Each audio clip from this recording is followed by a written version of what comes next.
When you think of investments and the stock market, what do you think of?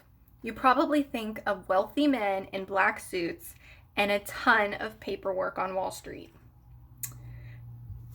But what many people don't know is that making your money work for you does not have to be a full-time job, and you don't even need a degree to do it. Investing only takes research, dedication, and patience. You can invest every single day. You can do it in your spare time, whether you're waiting for class or taking a quick break in between assignments. Make this time work for you.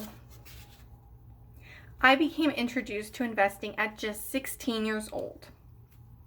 When I arrived back in America after months of living abroad, I decided to dedicate some of my time to researching and planning my future investments. While living in Taiwan, I learned that money was a very powerful thing. I learned that if I could control my money, then I could control my future. Unfortunately, I ran into one big problem. I realized that I was not yet 18, so technically I could not begin my journey to financial freedom yet. Although it's possible for parents to open up certain funds for their children, I wanted to take matters into my own hands. I wanted the responsibility to be all my own. After months of collecting information on this topic, I feel qualified to tell you a little bit about what I've learned.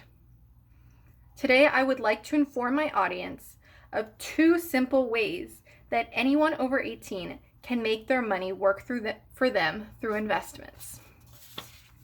First, start by investing in yourself. The idea of investing in oneself is a very powerful thing because it gives us the drive to stay focused. One way to invest in ourselves is by starting our own business. A business can be anything from an online store reselling vintage clothing to investing in a photography camera and taking pictures for local events. During quarantine, I started my own business selling lip balms as a way to multiply my savings for college. Starting my own business also taught me about market pricing, taxes, and web design, in addition to being a passive stream of income. Another way to invest in yourself is by putting money into a traditional IRA or a Roth IRA as soon as possible. You can choose a traditional IRA or a Roth IRA. Traditional IRA is a type of retirement plan that allows you to contribute money each month tax-free, in contrast to a Roth IRA, which taxes money as it's added but not after withdrawn. How you choose to invest is really based on your personal financial situation. A traditional IRA works best for low-income individuals, for example, students. A Roth IRA is a great example for individuals who have a higher income and can afford to lose a few dollars today. Both methods work well for people with a steady paycheck who want to grow their savings.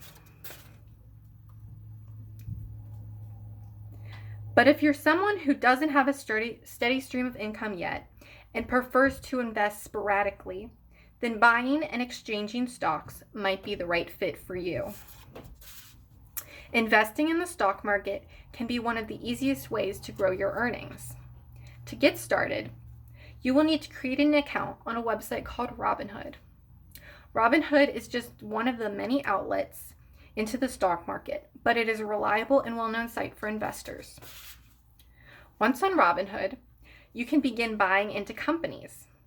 Different companies have different values per stock. For example, one single Apple stock currently costs $100, while one Amazon stock might cost around $3,000. Companies place a higher value on stock based on demand. Now you may be wondering, how do I get my money back? When you invest in a company, you can expect to receive something called a dividend. A dividend is a fluctuating amount of money repaid to its investors on a quarterly basis. The sum of a dividend only usually yields a few cents. However, they add up over time because those dividends are paid every 3 months. To reduce risk, wealthy investors also have something called an emergency fund. An emergency fund is an amount of money, usually about 3 months' worth of income, saved for a time of need. An emergency fund is crucial to investors because it decreases the risk of losing money. Another catch is that some companies don't pay dividends. This is why it's important to thoroughly research the company you want to invest in beforehand. You should also ensure that in addition to meeting your financial demands, the company's values match your own. Don't gamble on a company that you don't believe in. For example, if you're against drilling, look for a company that promotes clean energy. I hope you understand that this is all part of the process of making your money work for you. In conclusion, because the stock market is not a linear system, investing in yourself and the stock market makes it possible for you to grow your wealth exponentially. Patience is the key to being a successful investor. Long-term wealth is the goal. Have you ever wondered what keeps the wealthy so wealthy? It's no accident. Extremely wealthy individuals study, strategize, and plan to maintain their fortune. Understanding this, you can do the same. Now that you know what it takes to begin investing, how will you choose to grow your wealth? Thank you.